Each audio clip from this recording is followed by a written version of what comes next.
Baby girl, welcome back. Before the break, I asked how much federal funding does UC Berkeley receive annually, and the answer is ding, ding, ding, ding, ding, ding, ding, $370 million in party cash, most of which goes toward repairing broken windows after a conservative speaker show up on campus.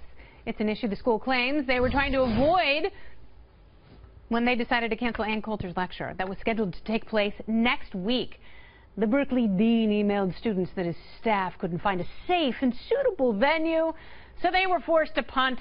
Coulter is the third conservative speaker to get shut down this year, but she is vowing to go anyway and tweeted that no school accepting public funds can ban free speech.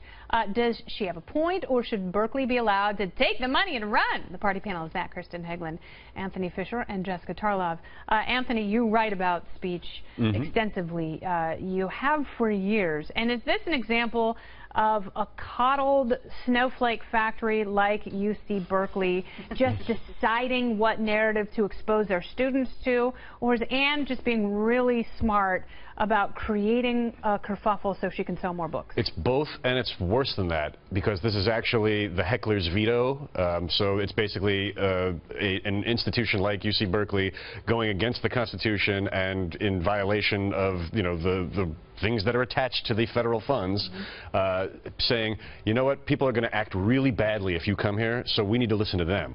And that's the complete wrong message to send. It's less a snowflake thing than it is a cowardly thing. Yeah, and it is a form of fascism, you know, shutting down speech like this. What better type of message to expose yourself to in college and learn to defend your position than one you completely disagree with? Oh, I absolutely agree with you. I think this is ridiculous. I mean, Ann Coulter is just the latest in this, and you have people who are much more moderate than her who have been shut down, like Ray Kelly or Jason. Our beloved Juan. Our beloved Juan Williams. They're really defining down fascism by saying that all of these ideas are beyond the pale. It's enough already. But to hide it behind the violence or like the security threat, I thought was kind of an interesting move there, because that's quite transparent. There is a way to, if you can make places secure that presidents can come.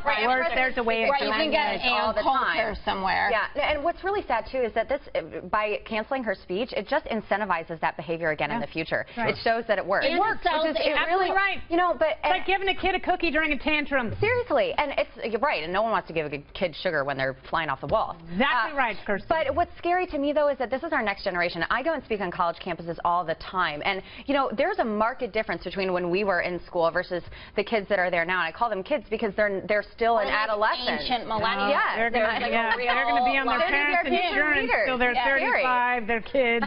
And she's just going to sell more books. I mean, they think that this is going to shut her down.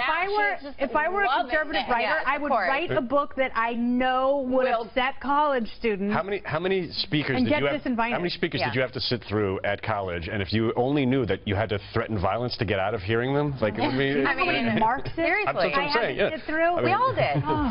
I love the Marxists that came to campus. I love Richard Marxist. Thank you very much for being here, Jesse, Anthony, and Kirsten.